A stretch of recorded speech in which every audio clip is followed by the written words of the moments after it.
Hi, friends. Oh, hello, Harlow. It is Wednesday at 7 o'clock. What do we do every Wednesday at 7 o'clock? We have technical difficulties every Wednesday at 7 o'clock. Hey, it's Joni Bates with JB & Co. And as usual, we are now Whiskey in a Teacup Wednesday. Whiskey in a teacup. Today's been a day. If you know, you know. I'm going for my tried and true cheers. My favorite. Okay, so today, just a little update. Hubby had surgery. Like I said, if you know, you know his condition. And it was outpatient. He's doing well.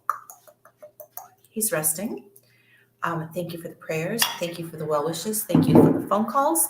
Thank you for all the things and the casseroles. And I love me my tribe, because I am never short of food and sweets when we have a surgery day. Okay. So those of you who know me, like really know me, know that I am a geek for numbers. I'm a geek for finances and the stories that numbers can tell, right? So I, for enjoyment, will listen to podcasts.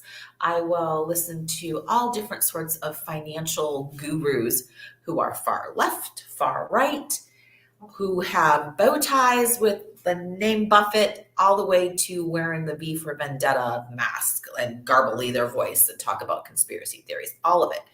I listen to all of it. And something that has been a little whisper murmur since the pandemic is CBDC. So let me know if you know what CBDC is. Hi, Harlow. CBDC, Central Bank Digital Currency. Now, we kind of do this, particularly during the pandemic when no one was handing cash. No one was having, zero contact deliveries, DoorDash, Kroger, Publix, whatever, Instacart. And I mean, honestly, if you open up your purse or your wallet right now, do you have cash? I mean, do you have 50 cents in there? Probably not. We just don't use money like we used to use money. We are very, very, very digital, right? So it has been talked about for a long time about, the strength of the dollar. Back in the Nixon era, we got rid of the gold standard. I mean, all these different things. So the value of a dollar more recently has come into question, right? So when you send money to your kids or to a girlfriend because you had drinks, what do you use? Venmo, right? Cash App, Venmo, any of those things. That's how we send money to each other, and it's digital. And so you can think to yourself, like, I'm going to send my girls $100 and I'm going to do it in Venmo, and then they're going to get it. Are they really getting money though?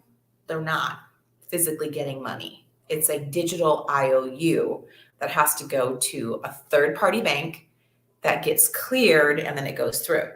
Now, if I'm sending $100 and I don't have that $100, well, then guess what? Venmo's going to be like, yeah, you're done. You're done. You're not allowed to use this platform anymore. You owe us. That is essentially what the federal government has decided to do. Again, I love my financial podcasts almost as much as I love my Bigfoot podcasts. There's an equal love there. So I'm just giving you the broad strokes. By the way, Bigfoot is real. Broad strokes of this new thing that is coming called FEDNOW, N-O-W. Google it. Do your own research. I just want you to be prepared. When you start seeing it, you're not like, what the heck is that?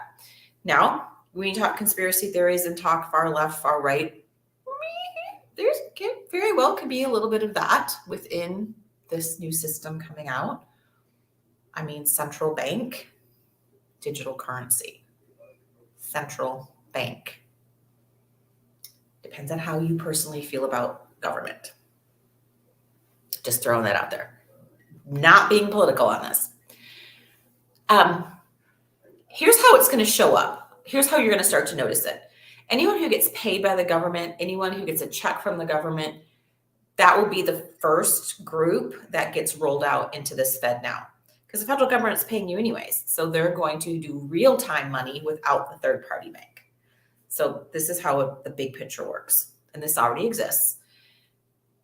Take the United States, and it's divided into 12 zones. Does that look like, anyway, no Hunger Games. I'm not getting political. It's divided into 12 zones. The Atlanta area is in zone 6. So you would have a FEDNOW CBDC number referencing zone 6, which is would be our federal bank.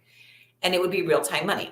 You get your Social Security check deposit into your FEDNOW account, and then it's there digitally, and then you can go pay your bills with it. And those bills will get paid in real time as real money. So as of now, when we do, Cash App and Venmo, it's like an IOU, and it goes over to the bank, and then it has to clear. FedNow program is truly an instant transfer of digital currency, which, might be very cool if you're saying, oh, shoot, I forgot to pay the gas bill and it's due today. Well, if that's the case now, you go online to pay it, you're late. It's due today and you go pay it online, you're still late. With this FedNow, you aren't late because it's truly real-time transferring of digital currency on a CBDC. Okay, so let's talk about Medicare, Medicaid. If you work for the government, that's where your paycheck's going to come from. So that will be the first big rollout of FedNow. Now, when you Google it, because I know you're all going to do it if you're not already doing it, you're going to see whispers of it happening. Was like a year ago, 6 months. Well, as of last month and this month, it is a true pilot program. It is being used in small groups, and by July, it will be a much larger rollout. I just want you to know it's coming. And then I always have to put a real estate spin on it, right? Mm-hmm. Okay. When the dollar used to be backed by gold, right? The gold standard. And then that changed. And now it's called some other, it begins with an F. I don't remember what the word, fiat, is that what it's called? Fiat currency. All of us bought our homes after Nixon. If you still own your home from there, kudos, better be paid off. That's the kind of currency we wrote our mortgage contract for. Follow me here. I am not advocating for anyone to run to any bank and take out all of your cash. Do not do that. Okay. I'm not advocating for that. However, follow this thread. You have a contract with your mortgage underneath that currency. And if we go to a CBDC and truly a true CBDC, centralized bank digital currency, what that means is if I take $2,000 to Wells Fargo and I say, I want to pay my mortgage on my current primary residence. And if they say, no, we don't take that anymore, you need to go do this.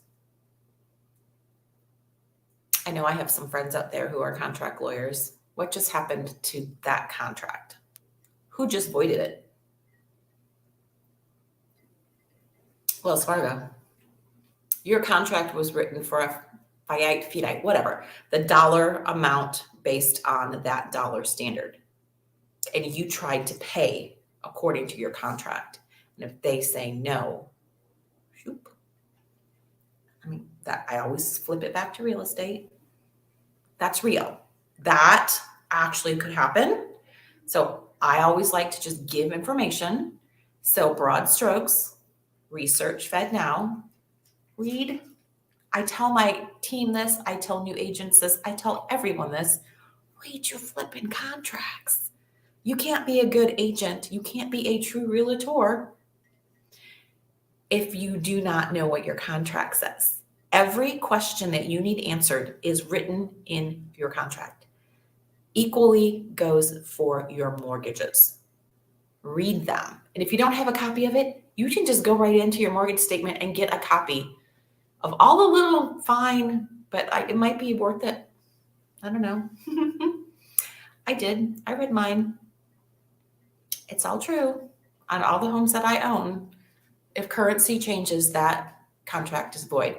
And beware, if you start getting things in the mail asking you to sign here because, your mortgage is with this and we might change it to this, read that. If your mortgage is being sold, read what it says about fiat currency. Think of fiat, I think of a little car. I don't know if I'm saying it right, but you know what I mean. Just be cautious is what I'm saying. Be educated, be cautious. And I just wanted you to hear it because, again, I'm a geek and I've been listening to it. I've been hearing it for a while and it's real and it's here. And I don't want you to be surprised by it. I want you to be able to make good decisions for yourself, your family, and your business. And I love you. I'm tired. And Aaron's doing good. And I'm going to go feed him now and give him the good medicine. Honestly, it looks like they took a chainsaw to his leg. I mean, Dr. Perry's wonderful. This is to help him with his mobility and to get him out of wheelchairs and walkers and stuff. But man, that was a wicked looking wound. Anyways, thank you for your prayers and kind words and casseroles. All right. Blessings. And, let me know if there's anything in particular that you all are interested in hearing about on Wednesday. Because, I got a whole bunch of stuff I could throw at you. I mean, shoot, next time we might have a Bigfoot expert. Why not? Because I like. All right, guys. Be well, and I will talk to you soon. Bye, guys.